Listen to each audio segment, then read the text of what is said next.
Lynn is being attacked by a man, I shouted loudly in front of the gathered relatives. Naturally, the relatives looked at each other, wondering what was going on. What do you mean she's being attacked? Lynn's mother asked, worried, as she rushed over. Just come with me, you'll understand when you see it, I said, pretending to be in a panic as I led the relatives to the dressing room. When we heard the sounds of a man and woman breathing heavily from inside the room, everyone was shocked. What on earth is this? Lynn's father exclaimed in a disturbed voice. I didn't want to believe that this was happening either. Actually, I finally decided to reveal to everyone about Tom and Lynn. Everyone's faces froze as they heard my words. I clenched my fist and inserted the key into the dressing room's lock. My name is Kelly Turner.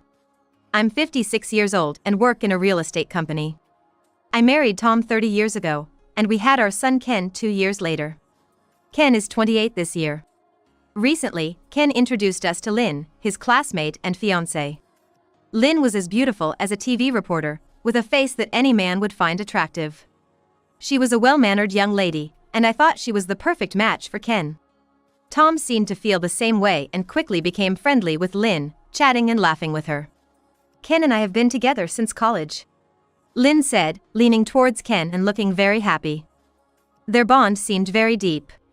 I was overjoyed at my son Ken marrying a girl like Lynn. I thought that Tom must have felt the same way. We were smiling the whole time as he watched the affectionate couple. Tom and I had an arranged marriage, but I believed I had been in love with him just as Ken and Lynn were. Now, as a family, that love had turned into deep affection, but Tom was still very important to me. Watching Ken and Lynn together, I reaffirmed my feelings for Tom. But at that moment, I had no idea of the fate that awaited me. Our family, which should have been enveloped in happiness with Ken's marriage, was slowly starting to fall apart. I first sensed something was off during the New Year's following the next year. Ken and Lynn had officially married and visited our house for the first time as a married couple. Thanks for coming all this way. No problem, I was looking forward to seeing you and Dad, Lynn replied with a smile, despite what must be the hassle of visiting her in-laws. Feel free to make yourself at home, as if it were your own house. Tom, too, seemed to like Lynn's attitude and took extra care to show her around the house and teach her how to use the appliances. Dad seems happy. Yes, he is.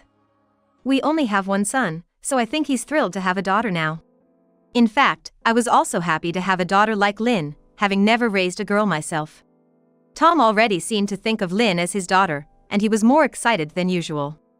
That evening, while we were all around the dinner table, a tipsy Tom said, Lynn, how about you move in and stay with us? His nose and ears were bright red as he looked at Lynn with a passionate gaze. I thought it was too much to suggest living together and glanced at Lynn to see her reaction. If my in-laws had suggested such a thing in front of everyone, it would be hard to refuse. Tom, you're too drunk, I interjected, trying to help. It's fine. Right, Lynn? I nervously looked at Lynn's face. Surprisingly, she didn't seem uncomfortable and smiled as if she wasn't opposed to the idea. Yes, I would love to. Right? It makes sense, doesn't it, Ken?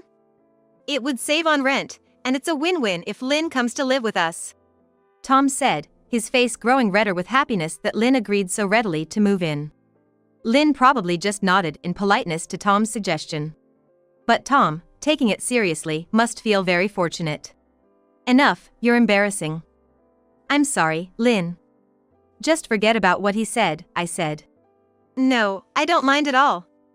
In fact, I'd really like to move in. I was surprised. She probably did not mean what she said, but was probably thinking of Tom's feelings, but I feel that she is a capable woman in the way she brushed off his reckless recommendation without any sign of agitation. The dinner continued pleasantly. Tom was doting on Lynn more than his own son Ken, laughing and drinking together. It's great that she get along with Dad. Yeah, I think so. But I think Dad's a bit too drunk. Watching the two, Ken and I felt a sense of warmth. It was about a week after the New Year's break that Tom seriously started talking about living together with our eldest son. Just like I said the other day, Lynn and Ken are gonna start living with us next month. I'm counting on you to get the beddings ready. What? What do you mean? I asked, surprised, looking at Tom twice. I mean living together. Didn't we talk about it a lot? Forgot because you were drunk? I remember, but you were serious? Of course. Tom nodded as if it was the most natural thing. I was surprised because I had thought the living together talk was just a joke limited to that moment. Did you really discuss this with Ken? And did Lynn truly agree to live together? I bombarded Tom with questions, and he sighed in apparent exasperation before answering. Of course, I've been in touch. Lynn herself said she really wanted to live with us. Well, that's unusual. It's rare for someone to voluntarily want to live with their in-laws. Lynn's parents live in another state, so it's true that our place is closer, but why would she want to live with us? I was opposed to the idea of living together. Not that I didn't like the idea of living with Lynn. But having seen friends troubled by living with in-laws, I had decided never to live together if Ken got married. Despite my views, Tom insisted on living together, saying it was Lynn's wish. Before we knew it, the living together plan progressed rapidly, and the next month, Ken and Lynn moved in. Please take good care of us, Mom and Dad. Both Tom and I welcomed her warmly. Tom, in particular, seemed really happy, and I watched him joyfully like a child, along with Ken.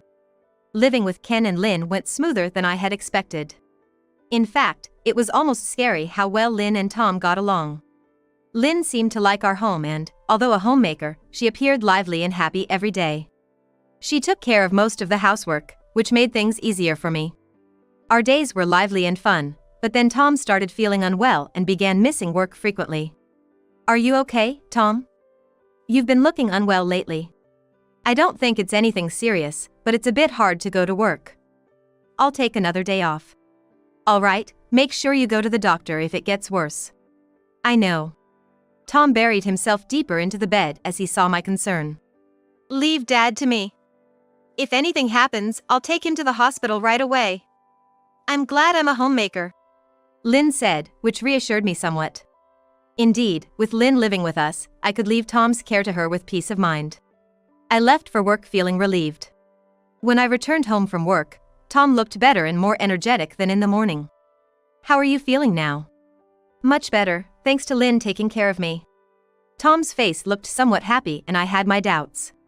Dad was sweating a lot, so I helped him change clothes.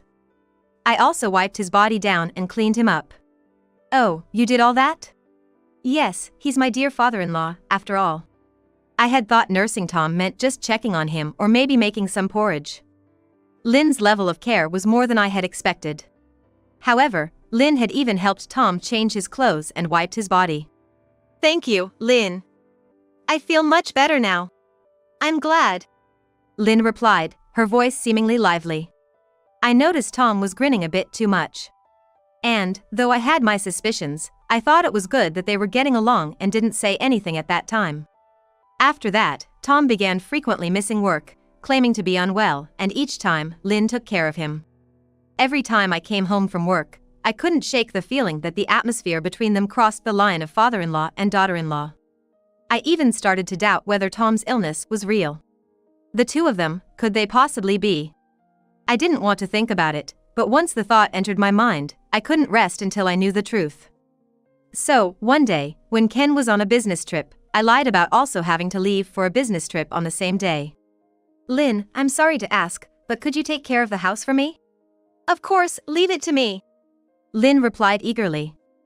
With Lynn looking so enthusiastic, I left home as planned for the weekend. I killed time by shopping in the downtown area and eating at a restaurant I had been curious about. Eventually, I ended up in a cafe, waiting for time to pass.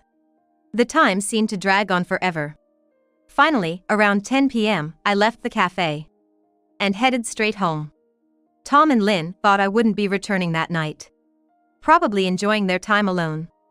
With my heart pounding, I quietly opened the front door and entered. The living room light was on, but they weren't there. I guessed they might be in Tom's room, and sure enough, I could hear their voices coming from there. I took out my phone and turned on the voice recorder. We've managed to live together so easily. My fake illness doesn't seem to be suspected at all. Ken and Kelly are so naive. Really, should you be saying that? You were thinking the same thing. You noticed? Really, those people are so naive. There's no way I'd live with my in-laws without any benefit for myself. If it means being with you, Tom, such an act is a small price to pay. Lynn. Their conversation sounded like they were in a heated embrace, and I felt my face turn red with anger. Tom and Lynn had been having an affair behind Ken's and my back. When Tom suggested living together, he and Lynn had already developed feelings for each other. I wondered how long they had been involved. Right after Ken introduced you to me, I knew you were the one I wanted. Our physical compatibility is also incredible. Oh, stop it, that's embarrassing. Lynn replied in a sweet voice, and I felt nauseous just imagining her smiling happily. Lynn having an affair with Tom, who was about the same age as her own parents, was unbelievable to me. More importantly, how's our plan going? Can we execute it smoothly? Yeah, about Ken? Don't worry, I've got it under control. I've arranged the car, and I'll get Kelly out of the house too. Yay! You really are a dependable and great man, Tom. I really like you. Lynn, me too. I was intrigued that they were discussing some sort of plan. It seemed to involve Ken, but the details weren't clear, and I couldn't understand the critical aspects of their conversation. They mentioned something about arranging a car, but what did that mean? However, the mention of getting me out of the house was something I couldn't ignore. Hearing them whispering sweet nothings to each other made me feel utterly disgusted. I was about to record a bit more as evidence of their affair when... Hey, do you feel like someone's here? A presence? Oh, you might be right. They seemed to have sensed my presence and started moving towards the door. Realizing this, I hurried out of the room, put on my shoes, and left through the front door. If they discovered I was back, they might delete the recording of their conversation. I barely escaped from their vicinity. That night, I went straight to a hotel to stay overnight. The thought that they were cheating and yet planning to kick me out of the house was unbelievable. I'd make sure they regretted this. Clutching my phone, I fell asleep in the hotel bed. Determined to reveal Tom and Lynn's affair to Ken. I didn't want to hurt Ken, who was innocent, but now that I knew about the affair, I couldn't stay silent. However, as I waited for Ken to return from his business trip, he didn't come back even after the week had begun. Ken was in a car accident. I was shocked by the call from the hospital. Ken had been hit by a car on his way back from the business trip. Moreover, the driver had fled the scene. I rushed to the hospital, but by the time I arrived, Ken had already passed away. How could this happen? I stumbled and fell in shock. All I knew about the hit and run was that the driver was a man. The criminal is still out there, not attempting to atone for their crime, and shamelessly on the run. The words Tom and Lynn had exchanged kept echoing in my mind. They had been talking about some plan involving Ken. I've arranged the car, Tom had said, and Lynn had praised him for being reliable. There was no doubt in my mind. Tom was the one who had committed the hit and run. It was Tom and Lynn's scheme. I felt a seething rage bubbling up from the pit of my stomach. I would never forgive them. To think they would take my son's life and get away with it. Ken's funeral was swiftly arranged. The entire family was visibly shaken by the sudden loss of Ken, who had been so young and dignified. Among the gathered relatives were, of course, Lynn's parents. They had no idea that their daughter was conspiring with her father-in-law, Tom, to assassinate Ken. I was calmly waiting for the right moment to expose Tom and Lynn. About an hour before the funeral was to start. Everyone was sitting in the chapel, lost in thoughts of Ken, when I remembered that I had left my wallet in the waiting room. Needing to keep my valuables with me, I decided to go back to get it. I had the key to the room, so I quickly unlocked the door and stepped inside. To my shock, I heard the voices of a man and a woman coming from behind a partition. Lynn. Tom, not here, it's not right. It's fine. I locked the door earlier, and everyone's at the funeral home. They all think Ken died in a tragic accident. Little do they know it was me. Oh, Tom. But because of that, we can be together now. Thank you, I love you. I couldn't believe the sweet, breathy words echoing in my ears. Tom, unaware that I had the key, was entangled with Lynn. Their disrespect at the time of Ken's death was beyond indecent. It was clear they were responsible for it. I found myself stealthily moving closer to the partition, and managed to sneakily capture the scene with my phone's camera. On the screen were Tom and Lynn, naked and embraced. They were so engrossed in each other that they didn't notice my phone. I continued to record them. Oh. Lynn, I love you. Let's get married right after this funeral. I'll divorce Kelly. Yes, I want to be with you, Tom. As they continued their selfish plans, I captured everything, filled with rage. Once I had enough footage, I quietly left the room and locked it from the outside. I then headed to the funeral home and raised my voice in front of the relatives. Please listen. Lynn is being attacked by a man, I exclaimed loudly. The relatives looked at each other in confusion and concern. What do you mean she's being attacked? Lynn's mother rushed over, looking worried. Please, just come with me. You'll understand when you see it. Pretending to be panicked, I led the relatives to the waiting room. The sounds of a man and a woman's breath from inside the room shocked everyone. What on earth is this? Lynn's father exclaimed, his voice filled with turmoil. I couldn't believe this was happening. Actually, I finally decided to reveal everything about Tom and Lynn to everyone. The faces of everyone who heard my words froze. I clenched my fist and inserted the key into the waiting room's lock. With a forceful push, I opened the door, and the voices of a man and a woman inside abruptly stopped. What the? Tom's voice came in surprise. Of course. He was shocked. He and Lynn were in the midst of an intimate encounter. They must have thought the room was locked and that no one could enter. I reaffirmed to myself what fools they were for doing such things here, unaware that I had the key. I entered the room with the relatives, and we all peered around the partition where Tom and Lynn were. What are you two doing here, I wonder? The two of them were scrambling to get dressed and were only half clothed when I peeked in. Their faces turned pale as they exposed their disgraceful state to the relatives. You too! What have you done? Lynn's parents were probably the most shocked. Their daughter was intimate with her father-in-law, Tom, at her husband's funeral. It was no wonder they couldn't believe their eyes. No, it's not like that. I was just resting because I felt sick, and Tom was taking care of me. But then he attacked me. Lynn screamed in a desperate attempt to paint Tom as the villain.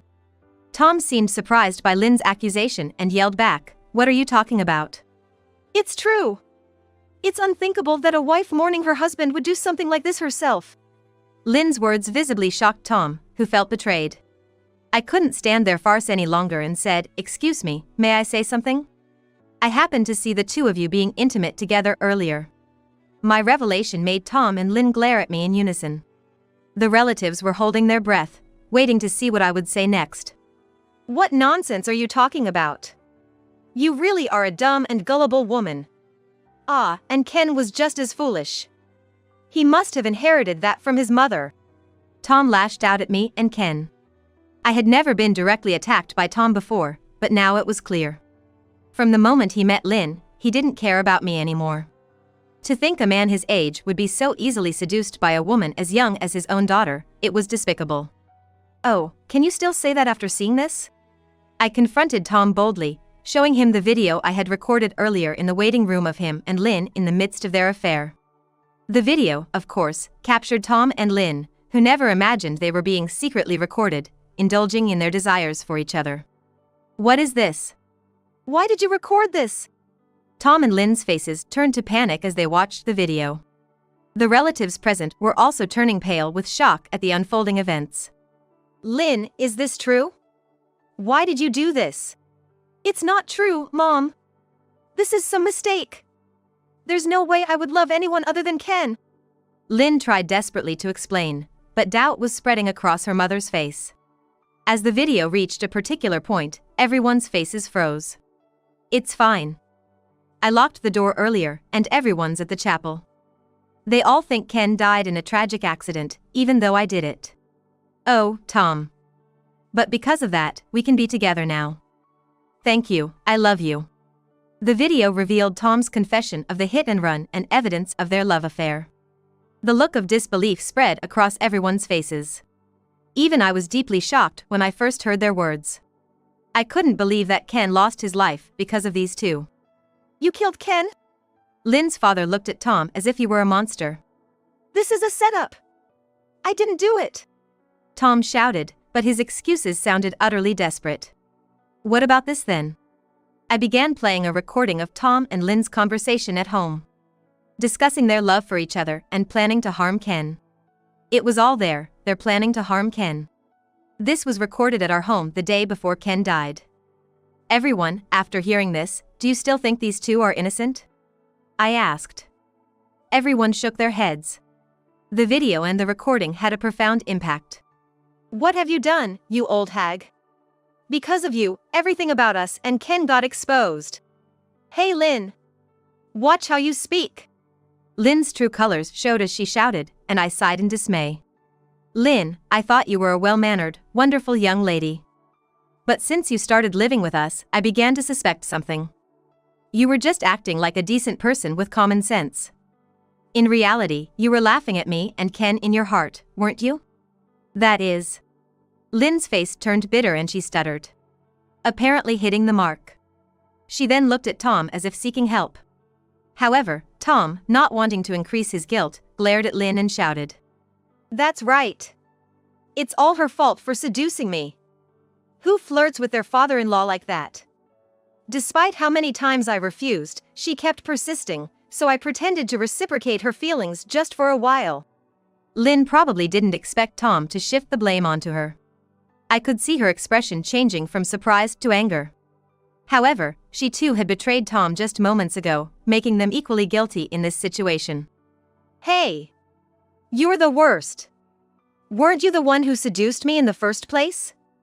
Wasn't it you who suggested we live together and actively pursued a relationship with me? It was all you're doing, Tom. What? As Tom and Lynn began to argue vehemently, I felt a headache coming on.